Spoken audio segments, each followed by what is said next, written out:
সম্মানিত ভিউয়ার্স, আসসালামু আলাইকুম। হেল্পপোস্ট ইউটিউব চ্যানেলের পক্ষ থেকে আপনাদের স্বাগতম। আজকে আমি আপনাদেরকে দেখাবো উন্নত জাতের জি9 কলার চাষ। এখানে 1 বিঘার উপরে জমিতে প্রায় 480টি কলার চারা রোপণ করা হয়েছে।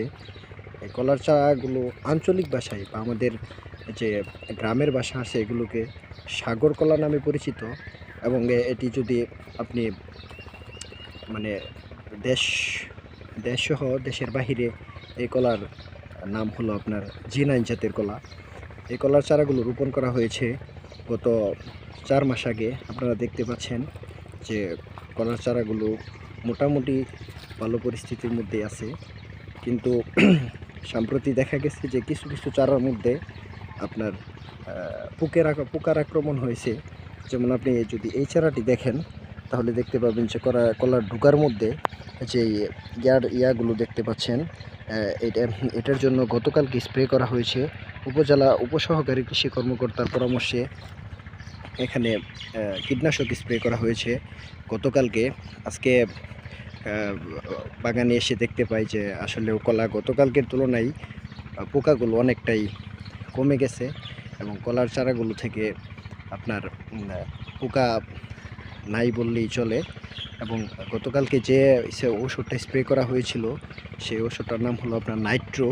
12 লিটার পানিতে 2 কোপটি পরিমাণ দিয়ে এটি স্প্রে করা হয়েছে এবং আজকে পর্যন্ত মানে আপনার কলার যে পোকামাকড় সেটি প্রায় এখন কমই দেখা যাচ্ছে। এবং এই পোকার আক্রমণ, আসলে এই পোকাটার নাম হলো আপনার বিটল পোকা। এই পোকার আক্রমণ হলে আপনার কলার যে পাতা হয় এই পাতার মধ্যে আপনার ছিদ্র দেখা দিতে পারে এবং মাইচ যেটা বলি আমরা, মাইচের মধ্যে আপনার হতে পারে, দাগ হতে পারে কিংবা এরকম দাগ পড়তে পারে।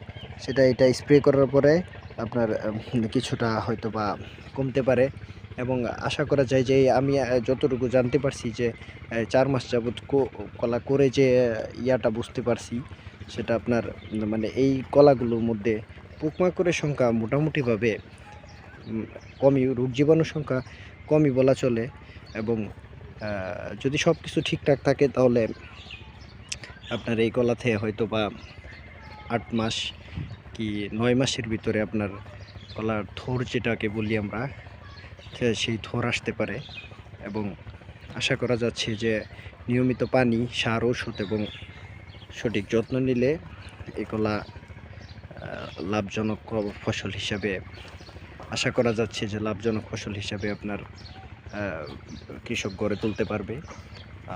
তো রোগ জীবাণু কথা বলতে গেলে এই কলাতে তেমন কোনো রোগ জীবাণু এখন পর্যন্ত চোখে পড়ে নাই। বিটল পোকার আক্রমণ ছাড়া, বিটল পোকা আপনার বৃষ্টির কারণে অনেক ক্ষেত্রে হতে পারে, কারণ অনেক দিন যাবৎ বৃষ্টি নাই, মাটিতে পর্যাপ্ত পরিমাণে পানির স্বল্পতা রয়েছে, যার কারণে এই রোগের আক্রমণ হতে পারে।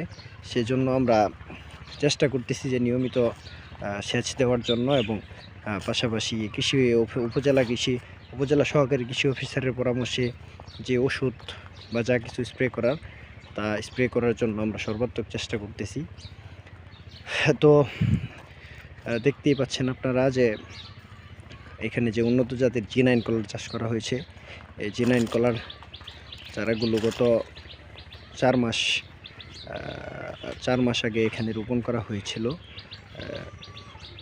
এছাড়াও এই জি9 কলার পাশাপাশি এখানে বিভিন্ন জাতের শাক সবজি চাষ করা হয়েছিল, সেগুলো এখন নাই বললেই চলে, সেগুলো বিক্রি করা হয়েছে।